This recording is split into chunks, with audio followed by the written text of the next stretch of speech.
Hi friends, എല്ലാവർക്കും നമസ്കാരം. ഇന്ന് ക്രിസ്മസ് സ്പെഷ്യലായിട്ട് നല്ല സ്പോഞ്ചി ആയിട്ട് ഉണ്ടാക്കാൻ പറ്റുന്ന ഒരു വട്ടയപ്പത്തിൻ്റെ റെസിപ്പിയാണ്. അപ്പോൾ വട്ടയപ്പത്തിൻ്റെ 2 റെസിപ്പീസ് നമ്മളിതിന് മുൻപ് പോസ്റ്റ് ചെയ്തിട്ടുണ്ട്. അരി അരച്ചിട്ട് ഉണ്ടാക്കുന്നതും അതുപോലെ തന്നെ അരിപ്പൊടി വെച്ചിട്ട് ചെയ്യുന്നതും. അത് കുറേ പേര് കണ്ടതാണ്. അപ്പോൾ അത് കണ്ടിട്ട് കുറച്ച് ആൾക്കാർ ചോദിച്ചിട്ടുണ്ടായിരുന്നു ഈസ്റ്റ് ചേർക്കാതെ വട്ടയപ്പം ഉണ്ടാക്കാൻ പറ്റുമെന്ന്. അപ്പോൾ ഇന്നത്തെ നമ്മുടെ റെസിപ്പി ഈസ്റ്റോ അല്ലെങ്കിൽ ബേക്കിംഗ് സോഡയോ ഒന്നും ചേർക്കാതെ നല്ല സ്പോഞ്ചി ആയിട്ടും അതുപോലെ നല്ല ടേസ്റ്റി ആയിട്ടും ഉണ്ടാക്കാൻ പറ്റുന്ന വട്ടയപ്പത്തിൻ്റെ റെസിപ്പിയാണ്. അപ്പോൾ ഈ ഒരു വട്ടയപ്പം അത് നമുക്ക് അതുപോലെ തന്നെ ഈസി ആയിട്ട് ഉണ്ടാക്കാവുന്നതേ ഉള്ളൂ. അപ്പോൾ അതെങ്ങനെ ചെയ്യാൻ നോക്കാം. അപ്പോൾ ഇതിന് വേണ്ടിയിട്ടുള്ള മാവ് റെഡിയാക്കാൻ വേണ്ടിയിട്ട് മിക്സിയുടെ ഒരു ജാർ എടുത്തിട്ടുണ്ട്. ഇതിലേക്ക് നമ്മൾ 1 കപ്പ് അരിപ്പൊടിയാണ് ചേർത്ത് കൊടുക്കുന്നത്. ഇതിപ്പോൾ ചെറിയ കപ്പായതുകൊണ്ട് ഒരു വട്ടയപ്പമാണ് ഉണ്ടാക്കാൻ പറ്റുള്ളൂ. കൂടുതലായിട്ട് വേണമെങ്കിൽ അപ്പോൾ നിങ്ങൾ അതിനനുസരിച്ചുള്ള അരിപ്പൊടി എടുക്കുക. ഇവിടെ ഇപ്പോൾ നമ്മൾ ഇതിന് വേണ്ടിയിട്ട് അപ്പത്തിന് ഇടിയപ്പത്തിന് എന്ന് പറഞ്ഞിട്ട് പാക്കറ്റിൽ വാങ്ങിക്കുന്ന ആ ഫൈനായിട്ടുള്ള അരിപ്പൊടിയാണ് എടുത്തിരിക്കുന്നത്. അതിന് പകരം വറുത്ത അരിപ്പൊടി വെച്ചിട്ടും നമുക്കിത് ഉണ്ടാക്കാം. അതുപോലെ തന്നെ അരി അരച്ചെടുത്തിട്ടും ഇതുണ്ടാക്കിയെടുക്കാം. അപ്പോൾ പച്ചരി അല്ലെങ്കിൽ ഇഡ്ഡലി അരി ഒരു 6-7 മണിക്കൂർ നന്നായിട്ട് കുതിർത്തിയതിന് ശേഷം ഇതുപോലെ അരച്ചെടുത്താൽ മതി. ഇനി ഇതിലേക്ക് ചേർക്കേണ്ടത് നാളികേരം. അപ്പോൾ നാളികേരം നമുക്ക് ഒരു 3/4 കപ്പ് മുതൽ 1 കപ്പ് വരെയൊക്കെ ചേർത്ത് കൊടുക്കാം. പിന്നെ ഇതിന് വേണ്ടിയിട്ട് നമ്മൾ നാളികേരം എടുക്കുമ്പോൾ നാളികേരത്തിൻ്റെ അടിയിലുള്ള ബ്രൗൺ കളറിലുള്ള ഭാഗം പെടാതിരിക്കാനായിട്ട് ശ്രദ്ധിക്കുക. അതും കൂടി ചേർത്ത് കഴിഞ്ഞാൽ വട്ടയപ്പം കാണുമ്പോൾ അത്ര നന്നാവില്ല. പിന്നെ ഇതിലേക്ക് ചേർക്കുന്നത് ഒരു 2 ടേബിൾ സ്പൂൺ ചോറാണ്. അപ്പോൾ ചോറിന് പകരം നിങ്ങൾക്ക് വേണമെങ്കിൽ അവിൽ കുതിർത്തെടുത്തിട്ട് അതും ചേർത്ത് കൊടുക്കാം. പിന്നെ ചോറ് എടുക്കുമ്പോൾ നമ്മൾ വെള്ള കളറിലുള്ള ചോറ് തന്നെ ചേർക്കുകയാണ് നല്ലത്. അവിലായാലും അത് ബ്രൗൺ കളറിലുള്ളത് ചേർക്കണ്ട, വൈറ്റ് കളറിൽ തന്നെ ചേർത്ത് കൊടുക്കുക. അപ്പോഴാണ് വട്ടയപ്പത്തിന് ആ ഒരു വെള്ള കളർ കിട്ടുള്ളൂ. പിന്നെ ചേർക്കുന്നത് മധുരത്തിന് ആവശ്യമായിട്ടുള്ള പഞ്ചസാര. വട്ടയപ്പം നമ്മൾ സ്നാക്കായിട്ടും അതുപോലെ ബ്രേക്ക്ഫാസ്റ്റ് ആയിട്ടൊക്കെ കഴിക്കാറുണ്ട്. അപ്പോൾ ഓരോരുത്തരുടെയും മധുരത്തിനനുസരിച്ച് ചേർത്ത് കൊടുക്കാം. ഇവിടെ ഇപ്പോൾ നമ്മൾ സ്നാക്കായിട്ടുള്ള രീതിയിൽ ചെയ്യുന്നതുകൊണ്ട് ഒരു 3.5 ടേബിൾ സ്പൂൺ പഞ്ചസാരയാണ് ചേർത്തിരിക്കുന്നത്. ഇനി നമ്മൾ ഇതെല്ലാം കൂടിയിട്ട് നല്ല ഫൈനായിട്ട് അരച്ചെടുക്കണം. അപ്പോൾ ആ നാളികേരവും പഞ്ചസാരയൊക്കെ നന്നായിട്ട് അരഞ്ഞ് കിട്ടുന്ന രീതിയിൽ അരച്ചെടുക്കുക. അപ്പോൾ കുറച്ച് വെള്ളം ഒഴിച്ചു കൊടുത്തിട്ട് ഇത് അരച്ചെടുക്കാം. വെള്ളം ചേർക്കുമ്പോൾ നമ്മൾ ശ്രദ്ധിക്കണം, ഒരുപാട് വെള്ളം ഒഴിച്ചു കൊടുക്കരുത്. ഞാനിപ്പോൾ ഇവിടെ 1/2 കപ്പ് വെള്ളമാണ് എടുത്തിരിക്കുന്നത്. അത് മുഴുവനായിട്ട് ചേർത്ത് കൊടുത്തിട്ടില്ല, ഒരു 2 ടേബിൾ സ്പൂൺ ബാക്കി വരും. അത്രയും വെള്ളം ചേർത്തിട്ട് ഇതുപോലെ നല്ല ഫൈനായിട്ട് അരച്ചെടുക്കുക. അതിനുശേഷം അരച്ചെടുത്തിട്ടുള്ള ഈ മാവ് ഒരു പാത്രത്തിലേക്ക് മാറ്റാം. അപ്പോൾ മാവ് ഫെർമെൻ്റായി വരുമ്പോൾ കുറച്ചും കൂടി ഒന്ന് പൊങ്ങി വരും. അതിനനുസരിച്ചുള്ള പാത്രം എടുക്കുക. ഇനി ഈ ഒരു മാവിൽ നമ്മൾ ഇതിനെ പുളിപ്പിച്ചെടുക്കാൻ വേണ്ടിയിട്ട് ഈസ്റ്റ് ചേർക്കണില്ല. അപ്പോൾ അതിന് പകരമായിട്ട് നാളികേരത്തിൻ്റെ വെള്ളമാണ് ചേർത്ത് കൊടുക്കുന്നത്. അപ്പോൾ ഒരു 1/4 കപ്പ് നാളികേര വെള്ളത്തിൽ 1 ടീസ്പൂൺ പഞ്ചസാര ചേർത്ത് നന്നായിട്ട് മിക്സ് ആക്കിയതിന് ശേഷം അതാദ്യം നമ്മൾ ഒരു ദിവസം മുഴുവനായിട്ട്, അതായത് 24 മണിക്കൂർ സമയം എടുത്തിട്ടുണ്ട്, അത് പുറത്ത് വെച്ചിട്ട് നന്നായിട്ടൊന്ന് ഫെർമെൻറ്റ് ചെയ്തെടുക്കണം. അതിന് ശേഷമാണ് ഇതിൽ ചേർത്ത് കൊടുക്കേണ്ടത്. ഈ ഒരു റെസിപ്പിക്ക് നമുക്ക് എന്തായാലും കുറച്ച് സമയം എടുത്തിട്ട് തന്നെയാണ് കേട്ടോ ചെയ്യാൻ പറ്റുള്ളൂ. ഈസ്റ്റ് ചേർത്തിട്ട് നമ്മൾ പെട്ടെന്ന് ഒരു 5-6 മണിക്കൂർ കൊണ്ടൊക്കെ ചെയ്യുന്ന രീതിയിൽ ചെയ്യാൻ പറ്റില്ല.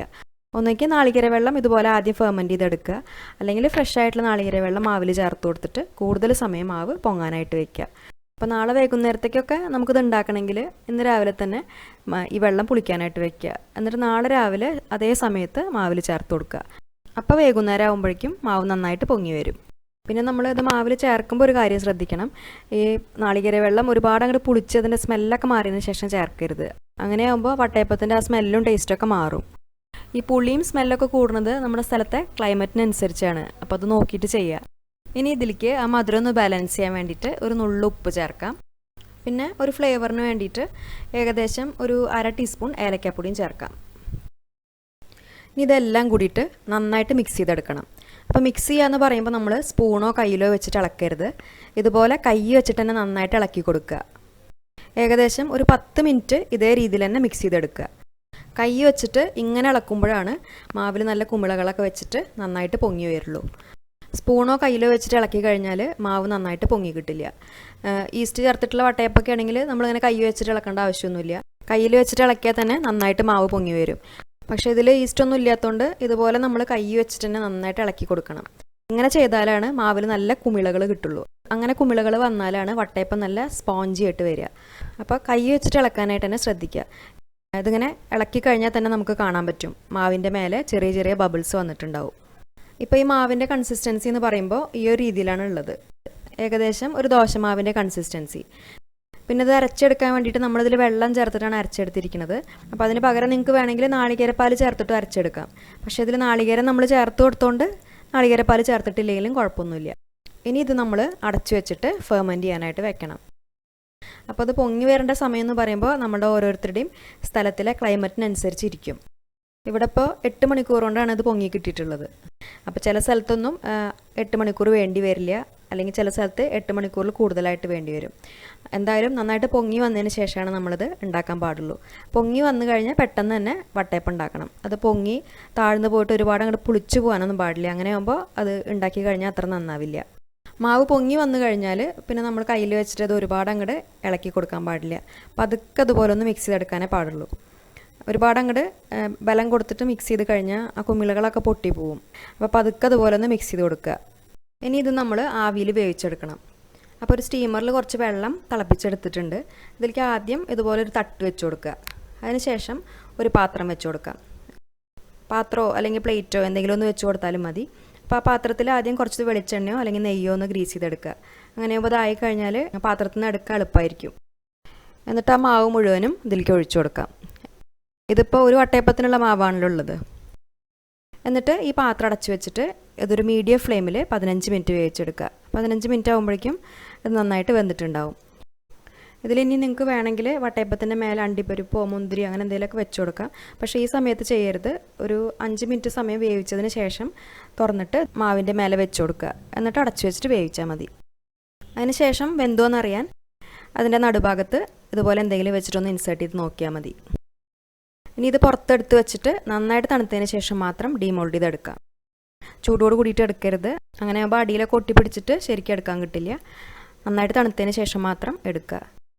എന്നിട്ട് ഇതുപോലെ സൈഡൊക്കെ ഒന്ന് വിടിയിച്ചു കൊടുത്താൽ ഇത് പെട്ടെന്ന് തന്നെ ഇളകി വരും. കണ്ടോ, നിറയെ ഹോൾസൊക്കെ വന്നിട്ട് നല്ല സ്പോഞ്ചി ആയിട്ടുള്ള വട്ടയപ്പാണ്. അതുപോലെ നല്ല സോഫ്റ്റാണ്. ഇത് നമുക്ക് കട്ട് ചെയ്യുമ്പോൾ തന്നെ അറിയാൻ പറ്റും അതിൻ്റെ ആ ടെക്സ്ചർ. ഉള്ളിലൊക്കെ നിറയെ ഹോൾസൊക്കെ ഉണ്ട്.